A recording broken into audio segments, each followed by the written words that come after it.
नमस्कार साथियों, एक बार फिर मैं दीपंकर समझदार चार्टर्ड अकाउंटेंट, आपका दोस्त और बिजनेस ग्रोथ एसोसिएट। निधि कंपनी अभी बन रही है या नहीं बन रही है, बहुत बड़ा प्रश्न है। प्रश्न इसलिए है क्योंकि काफी सारे लोग अभी जागृत हुए कि भैया कंपनी तो बनाना है, लेकिन मैंने पिछले एक वीडियो में बताया था कि कंपनी बनने में अभी थोड़ी सी असुविधा हो रही है। असुविधा थोड़ी सी प्रैक्टिकल है।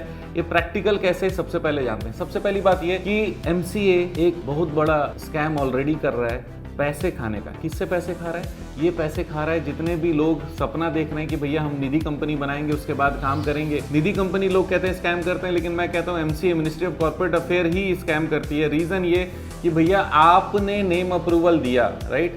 उसने नेम अप्लाई किया, उसने 1000-2000 खर्च किए, 5000 खर्च किए, जो भी है उसने पैसे खर्च किए अपने प्रोफेशनल के लिए सरकारी चालान पे।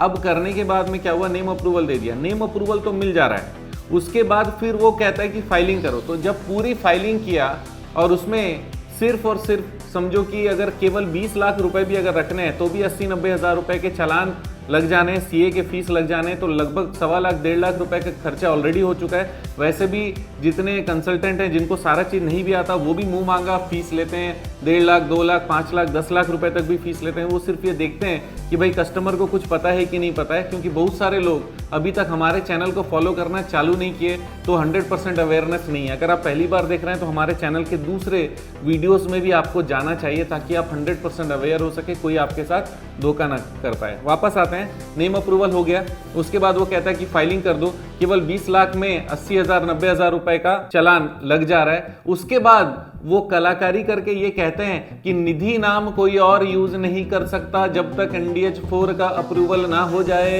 यही चीज आपको नेम अप्रूवल देते समय भी कहना था, क्योंकि तब भी हमने ऑब्जेक्ट में वही लिखा था जब जो हमने अभी मेमोरेंडम में लिखा है। तब से अब तक में क्या परिवर्तन हुआ? आपके नियत का परिवर्तन हुआ, धोखाधड़ी का परिवर्तन हुआ, और आप लोगों ने सीधा धोखाधड़ी चालू कर दिया है। एमसीए को कह रहा हूं मैं कि इसके लिए कुछ तो करो। इतना पैसा खाओगे, ये तो मतलब सरकार अगर लोगों का पैसा खाने लग जाए तो लोगों के ऊपर क्या इल्जाम लगाओगे? ये तो टोटल गलत एंगल में जा रहा है।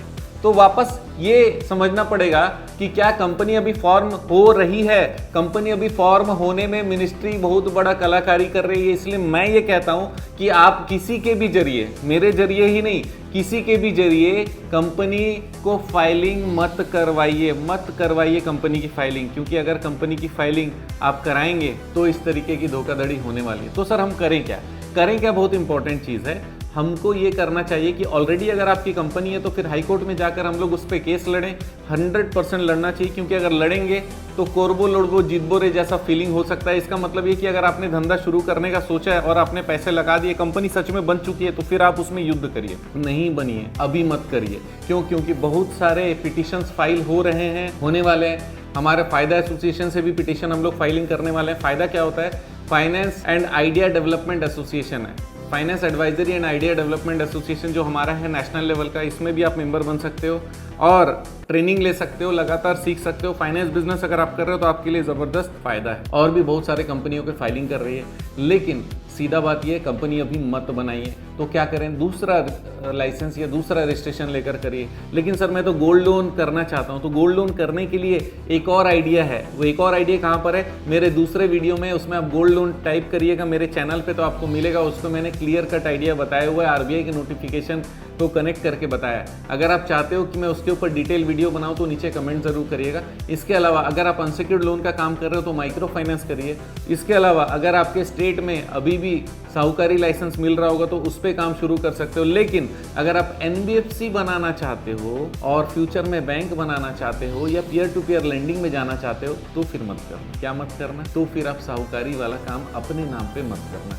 इतनी सलाह अगर आप मान लेते हो तो फिर आपके लिए आसान हो जाएगा, पैसे डूबेंगे नहीं, नया रास्ता निकलेगा। इसके अलावा अगर आपको लगता है कि दीपंकर सर से बात करना है डायरेक्टली और कुछ प्रॉब्लम के सॉल्यूशन करने जो प्रैक्टिकल हो या जो सबको बता सकते हैं या सबको नहीं बता सकते हैं, फ़ोन पे बात करने लायक है फ़ोन पे करिए। अगर फ़ोन पे बात करने लायक नहीं है तो हमारी टीम से बात करके डायरेक्टली मुझसे मिलने आ सकते हैं।